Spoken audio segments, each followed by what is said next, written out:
കോടതി മുമ്പാകെ സത്യം മാത്രമേ ബോധിപ്പിക്കാവൂ. സത്യം സത്യം സത്യം. നേരത്തെ ആരെങ്കിലും ഒന്ന് കള്ളം പറഞ്ഞാ? ഇതിവിടുത്തെ രീതിയാണ്, അതുപോലെ പറ. സത്യം സത്യം സത്യം. താങ്കളുടെ പേരെന്താണ്? അതൊരു ചോദ്യം. നിങ്ങൾ ഇന്നലെ ഫീസ് ചോദിച്ച സമയത്ത് പറഞ്ഞു മംഗളഭാന് 10,000 രൂപ വേണമെന്ന് പറഞ്ഞു. ഞാൻ തരാമെന്ന് പറഞ്ഞു. ഭാര്യയും ഭർത്താവും കൂടെയാണ് ബാധിക്കുന്നത് പറഞ്ഞു. അത് ഞാൻ സംഭവിച്ചു. പിന്നെ പറഞ്ഞു മംഗളഭാന് തോക്കാണെങ്കിൽ 10,000 തരാൻ പറ്റുമോ പറഞ്ഞു. ഭാനു, ഇത് ഇവിടുത്തെ രീതിയാണ്. പേര് പറ. താങ്കളുടെ പേരെന്താണ്? മംഗളഭാനു.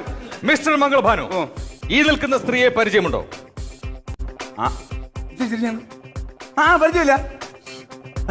ഇതിന്റെ ഭാര്യയല്ലേ? ഇത് അറിയാമെങ്കിൽ പിന്നെ ചോദിക്കേണ്ട കാര്യമുണ്ടോ ഇതിന്? എന്റെ മംഗള ഭാനു, ഇത് കോടതിയുടെ രീതികളാണ്. ഉള്ളത് പറ. അറിയാം.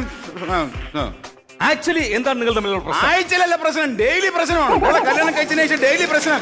എന്റെ ജഡേജ് നിങ്ങൾ മനസ്സിലാക്കണം. അത് പിന്നെ ജഡ്ജി എന്നെ മനസ്സിലാക്കണം. എനിക്ക് ഇവളോട്ട് മുന്നോട്ട് പോകാൻ താല്പര്യമില്ല. രണ്ടും രണ്ട് പാത്രമാക്കണം. വേറെ പിടിച്ച് അന്നേ പറ്റൂ. അയ്യടാ, അല്ലെങ്കിൽ നിങ്ങളെ